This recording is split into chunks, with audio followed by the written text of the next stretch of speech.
तीन बहनों की लालची भाभी। करिश्मा, रेशमा और मनीषा तीन बहनें हैं। उनका एक भाई भी है, मयंक।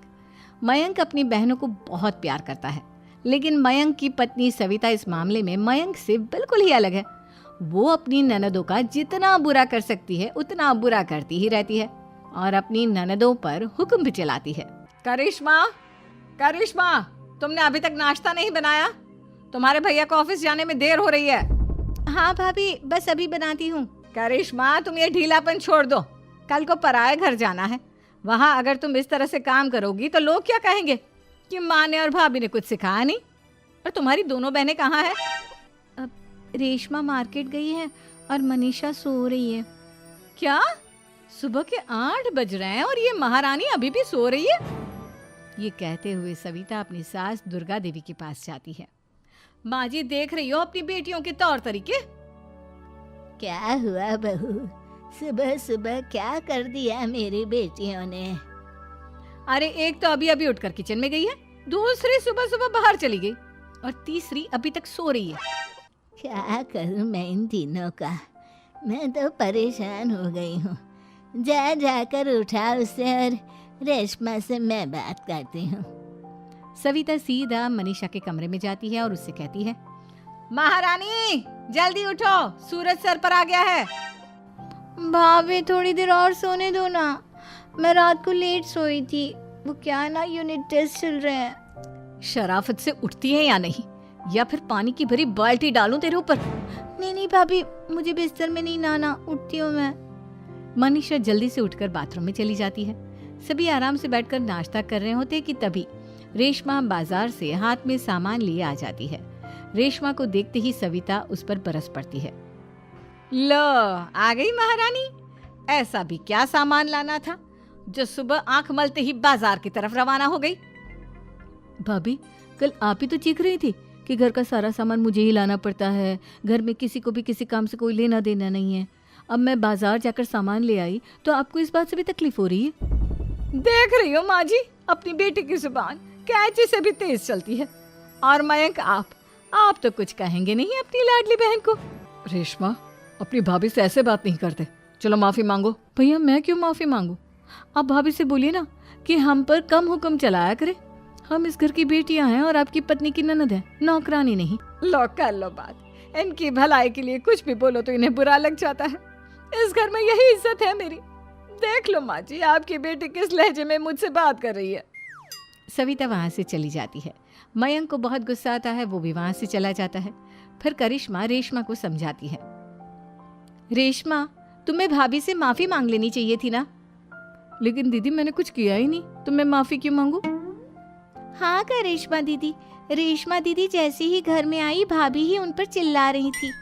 हाँ, मैं मानती हूँ कि गलती भाभी की थी। मैं तो इसलिए बोल रही हूँ कि भाभी ने माँ को तो पूरी तरह अपने वश में कर लिया है। वो हमारी बात सुनती ही नहीं। मयंक भैया हमारे लिए हमेशा खड़े रहते हैं, इसलिए उनकी बात का मान तो तुम्हें रखना चाहिए था ना। कोई फायदा नहीं दीदी, कुछ दिनों की बात और है, भाभी उन्हें भी हमारे खिलाफ भड़का देंगी। फिर वो भी माँ की तरह हमारी किसी बात का विश्वास नहीं करेंगे। इसी तरह सविता अपनी तीनों ननदों को किसी न किसी बात पर परेशान करती रहती थी। एक दिन मयंक अपनी तीनों बहनों के लिए गिफ्ट लाया।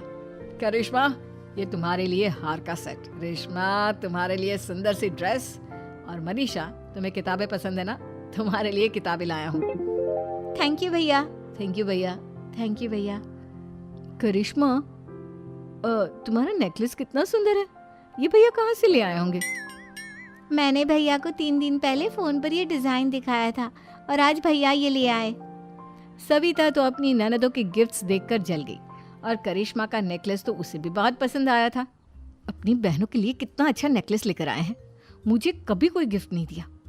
मैं आज ही ये हार चुरा लूंगी। रात में सविता करिश्मा का हार चुरा लेती है और इसी तरह उसे अपनी ननदों की जो भी चीज़ अच्छी लगती वो उसे मांगती नहीं, बल्कि रात के अंधेरे में चुरा लेती। इसी तरह दिन बीतते गए और सविता ने मयंक के दिल में भी उसकी बहनों के लिए नफरत पैदा कर दी। एक दिन मयंक ने करिश्मा और रेशमा के लिए रिश्ता देखा और ये बात उसने घर में सबको बताई। माँ, करिश्मा और रेशमा के लिए बहुत अच्छा रिश्ता आया है। वो लोग कल इन्हें देखने आ रहे हैं। आप और सविता मिलकर सारी तैयारी कर लेना। ये सुनकर करिश्मा और रेशमा खुश हो जाती हैं, लेकिन सविता सोचती है, अगर इन दोनों बहनों की शादी हो गई तो घर और बाहर का काम कौन करेगा? मनीषा तो एक नंबर की कामचोर है, उससे तो किसी बात की उम्मीद लगाना ही बेकार है। मुझे इस शादी को रोकना होगा। अगले दिन सभी लड़के वालों के स्वागत की तैयारी करने में लगे होते हैं। तभी मयंक अपनी बहनों से आकर कहता है, तैयार हो गई तुम दोनों? देखो दोनों लड़के बहुत अच्छे हैं, मैं कोई कसर नहीं छोड़ना चाहता, इसलिए तुम उनके सामने अच्छे से बिहेव करना और अपनी भाभी से लड़ने मत लग जाना। करिश्मा, तुम वो नेकलेस पहन लो ना जो मैं तुम्हारे लिए लाया था। भैया मैं बहुत देर से वो नेकलेस ढूंढ रही हूँ, लेकिन मुझे मिल ही नहीं रहा। क्या तुमने नेकलेस खो दिया? तुम्हें पता भी है वो कितना महंगा था? तुम कोई काम ढंग से नहीं कर सकती। मयंक गुस्से में वहां से चला जाता है। थोड़ी देर बाद लड़के वाले भी आ जाते हैं। वो दोनों बहनों को पसंद कर लेते हैं और रिश्ता पक्का हो जाता है। लेकिन सविता के दिमाग में तो कुछ और ही खिचड़ी पक रही थी। वो पंडित जी के पास करिश्मा की कुंडली लेकर जाती है और उन्हें पैसे देकर करिश्मा की कुंडली बदलवा देती है। जब लड़के वालों के पास करिश्मा की कुंडली जाती है तो वो दुर्गा को फोन करते हैं। बहन जी, हमने करिश्मा की कुंडली अपने पंडित जी को दिखाई थी।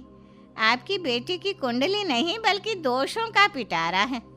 देखिए, मैं और मेरे पति इन सब बातों में बहुत विश्वास करते हैं, इसलिए हम आपकी बेटी से अपने बेटे की शादी नहीं करा सकते। इस तरह करिश्मा का रिश्ता टूट जाता है और सभी घर वालों को बहुत दुख होता है। अब कविता सोचती है, चलो करिश्मा का तो रिश्ता टूट गया, अब रेशमा का भी रिश्ता तोड़ना है। क्या करूं? अब सविता आवाज बदलकर किसी अननोन नंबर से रेशमा के होने वाले ससुराल में फोन करती है। हेलो, मैं कौन हूँ कौन नहीं ये आपके लिए जानना ज़रूरी नहीं। बस इतना सुन लो कि रेशमा का 2 साल से किसी के साथ अफेयर चल रहा है। बस रेशमा का रिश्ता तोड़वाने के लिए सविता का इतना कहना काफी था। अब रेशमा का भी रिश्ता टूट गया। मयंक और दुर्गा देवी ने रेशमा को खूब खरी खोटी सुनाई और उससे बार बार उस लड़के के बारे में पूछने लगी। आप दोनों मुझे क्यों परेशान कर रहे हो? अरे कोई लड़का होगा मेरी लाइफ में तो मैं बताऊंगी ना, जब कोई है ही नहीं तो कहाँ से लाऊं मैं कोई लड़का? तो तेरे होने वाले ससुराल वालों को फोन किसने किया था? माँ मैं नहीं जानती किसने फोन किया था, मैं सच कह रही हूँ। मैं तो पहले ही कह रही थी इसकी लगाम खींच कर रखो, लेकिन मेरी सुनता ही कौन है। आप चुप रहिए भाभी, ये सब आपका ही किया धरा है। अब तीनों बहनों को विश्वास हो जाता है कि ये सब उनकी भाभी ही कर रही है। तीनों बहनें अपनी भाभी को सबक सिखाने के लिए एक वकील कर लेती है और घर में हिस्सा मांगना। देखो भैया, माँ बाप की जायदाद में जितना बेटों का हक होता है उतना ही बेटियों का, इसलिए इस घर के 4 हिस्से होंगे और हमें अपना हिस्सा चाहिए। मैंने तुम्हारे लिए क्या क्या नहीं किया और तुम इस घर में हिस्सा मांग रही हो? भैया, आप और माँ हम बहनों की कोई बात नहीं सुनते हो और भाभी हमारी शादी नहीं होने देगी क्योंकि उन्हें लगता है कि आप हमारी शादी में ज्यादा पैसा लगाओगे और उन्हें हम जैसी फ्री की नौकरानी कहाँ मिलेगी। तो हम भाभी के साथ तो रह नहीं सकते, हम बहनों को अपना हिस्सा चाहिए। अरे तुम्हें शर्म आनी चाहिए अपने भाभी पर ऐसा इल्जाम लगाते हुए। वो तुम्हारे बारे में कितना सोचती है। हाँ माँ, भाभी हमारे बारे में बहुत सोचती है, दिन रात बस यही सोचती रहती है कि किस तरह से अपनी तीनों ननदों को परेशान करूं और कभी मुझे पढ़ने भी नहीं देती। दोनों बहनों का रिश्ता भी तो इन्होंने ही तोड़वाया है और रात में हमारे कमरे में आकर हमारी चीजें भी चुराती हैं। इसी तरह सविता की तीनों ननदें अपनी बात पर अड़ी रही। अब कोर्ट में तारीख भी शुरू हो गई। जब सविता को लगा कि उसकी तीनों ननद इतनी आसानी से नहीं मानने वाली, तो उसने अपने पति और सास को सारी सच्चाई बता दी और अपनी तीनों ननद से माफी मांगी। मयंक और दुर्गा को भी अपनी गलती का एहसास हो गया। अब सविता खुद करिश्मा और रेशमा के लिए अच्छा रिश्ता ढूंढती है और उनकी शादी करवाती है।